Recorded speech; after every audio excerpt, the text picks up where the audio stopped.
Om Swastiastu. Assalamualaikum warahmatullahi wabarakatuh. Salam sejahtera untuk kita semua.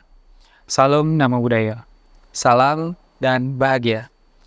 Perkenalkan, saya Iputusan Cita, SPD MPD, selaku tenaga pendidik di SMA Negeri 2 Mengui. Pada kesempatan ini ingin berbagi praktek baik pembelajaran berdiferensiasi. Nah, seperti apa praktek baik yang saya lakukan di kelas? Mari simak video berikut ini. Berikut merupakan praktek pembelajaran berdiferensiasi dengan model blended learning, di mana saya mengambil topik tentang barisan dan deret untuk mata pelajaran matematika. Nah, untuk pembelajaran berdiferensiasi dengan model blended learning ini, saya mengambil konteks tentang gaya belajar. Ada yang gaya belajarnya kinestetik, audio, dan juga visual. Di awal pembelajaran, tentunya saya memberikan tes asesmen diagnostik awal. Tes ini meliputi tes kognitif, non-kognitif, dan gaya belajar. Dari hasil tes asesmen ini, saya mendapatkan data awal yang digunakan untuk memetakan murid dalam proses belajar, di mana salah satunya saya gunakan untuk pembentukan kelompok belajar dalam proses pembelajaran nanti. Baik, selamat siang anak-anak semua. Selamat siang. Bagaimana kabarnya hari ini? Baik. Apakah ada yang tidak hadir pada pertemuan hari ini? Siap tidak, Pak? Oke, ketua kelas sudah hadir semua ya? Ya, Pak. Baik, terima kasih. Sebelumnya sudah siap belajar? Sudah. Untuk hari ini? Oke, baik. Baik, anak-anak, untuk memulai pembelajaran hari ini, Bapak ingin mengajak kalian untuk ice breaking terlebih dahulu, meningkatkan fokus belajar kalian. Nah, ice breaking kita hari ini adalah tentang tebak gambar.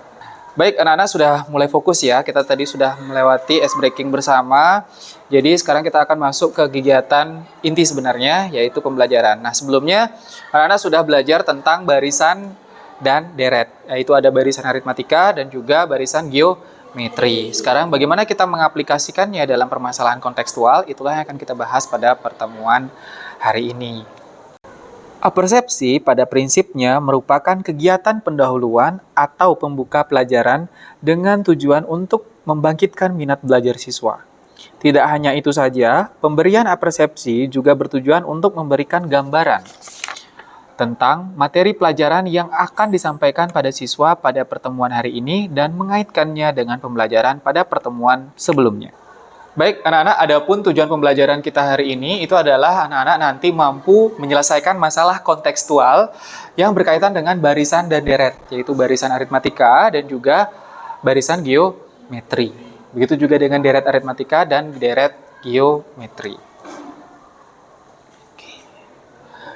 Nah, seperti yang Bapak sampaikan tadi, bahwa ini adalah pembelajaran secara blended learning. Baik, anak-anak, setelah penyampaian tujuan pembelajaran, sekarang Bapak akan jelaskan alur pembelajaran kita hari ini. Dimulai dari penyampaian materi, kemudian pembentukan kelompok, diskusi kelompok, presentasi kelompok, sampai nanti akan ada kuis untuk melihat sampai mana pemahaman kalian terhadap proses pembelajaran hari ini.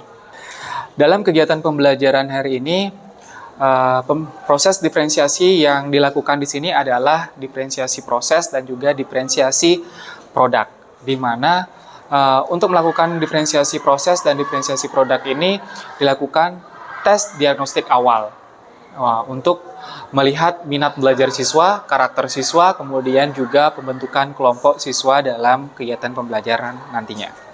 Anak-anak yang sudah dibagi dalam kelompok langsung berkumpul sesuai dengan kelompoknya masing-masing untuk menyamakan persepsi terkait dengan materi yang sudah mereka pelajari sebelumnya di rumah. Karena ini menggunakan sistem blended learning, jadi untuk materi dan sumber ajar tentunya sudah dibagikan oleh guru 2 hari sebelumnya, sehingga peserta didik bisa mempelajarinya di rumah masing-masing, dan di sekolah peserta didik tinggal mensinkronkan materi yang telah mereka pelajari secara mandiri dalam kelompok tersebut. Baik, anak-anak semua sudah duduk secara berkelompok sesuai dengan gaya belajarnya masing-masing ya. Nah, sekarang Bapak sudah sediakan scanan barcode di depan. Ini adalah LKPD yang Bapak berikan untuk kalian diskusikan terkait dengan materi yang sudah kalian pelajari di rumah secara mandiri dan sudah kalian sinkronkan tadi bersama teman-teman kalian. Nanti silakan di-scan perwakilan kelompok ke depan untuk mendapatkan LKPD-nya. Bisa dipahami? Bisa. Oke, ya, silakan. Oke. Kelompok belajar dengan gaya belajar audiovisual menyelesaikan LKPD dengan berbantuan teknologi. Ada yang mencari sumber referensi dari video pembelajaran, kemudian ada juga yang mencari materi dari internet untuk menyelesaikan permasalahan dalam LKPD tersebut. Sedangkan untuk kelompok belajar kinestetik mencari objeknya secara langsung di lapangan. Ada yang menghitung genteng, ada juga yang mencari banyaknya genteng dalam susunan atap tersebut. Nah, di sini diperlukan keterampilan berpikir kritis dan kreatif untuk menyelesaikan permasalahan tersebut. Setelah peserta didik selesai berdiskusi, tibalah saatnya mereka mempresentasikan hasil diskusi mereka. Ada peserta didik yang mempresentasikan hasil secara visual melalui media presentasi digital dan ada pula yang mempraktekannya secara langsung. Jadi diketahui SN sama dengan 120.000, A sama dengan 1.000, B sama dengan 50. Dan yang ditanya itu adalah N-nya. Nah, setelah kita observasi tadi, kita sudah menemukan semua hal-hal yang kita perlukan untuk memasukkan rumus tersebut dan menghitung berapa jumlah genteng di aula tersebut. Pertama, U1-nya adalah 115, U2-nya 112. Nah, bedanya tinggal dikurangi saja. U1 dikurangi U2 dikurangi U1. Setelah diskusi, guru mengajak peserta didik menyimpulkan hasil pembelajaran hari ini.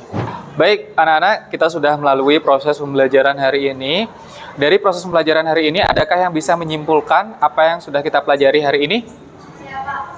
Oke, silakan, Julia.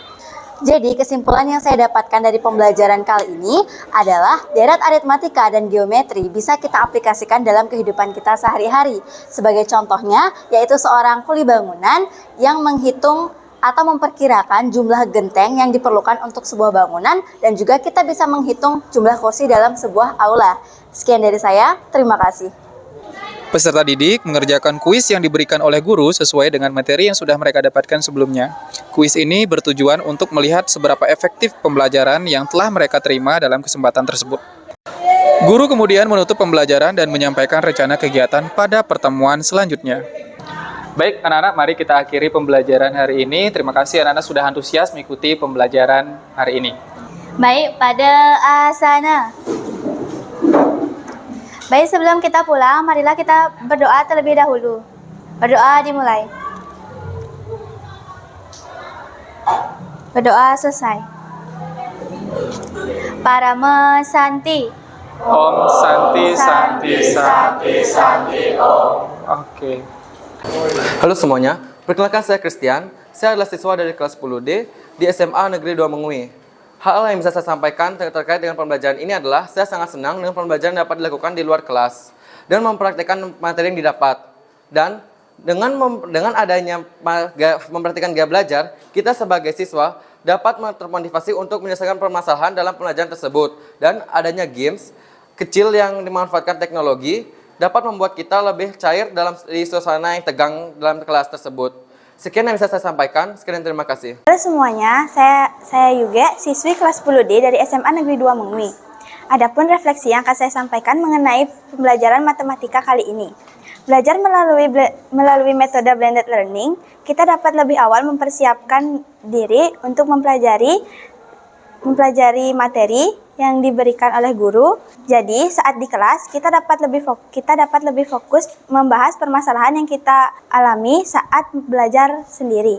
Seperti saya sendiri belajar melalui audio visual, saya dapat lebih cepat mengerti mengenai materi yang diberikan oleh guru. Jadi jika di kelas saya dapat bertanya kepada guru tentang masalah yang saya alami saat di rumah, di bagian mana yang saya tidak mengerti melalui materi tersebut.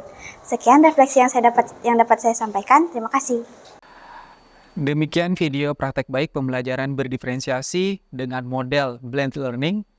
Mari wujudkan pembelajaran yang berkualitas melalui implementasi kurikulum Merdeka dengan pembelajaran berdiferensiasi model blended learning. Terima kasih. Om Santi Santi Santi Om. Wassalamualaikum warahmatullahi wabarakatuh.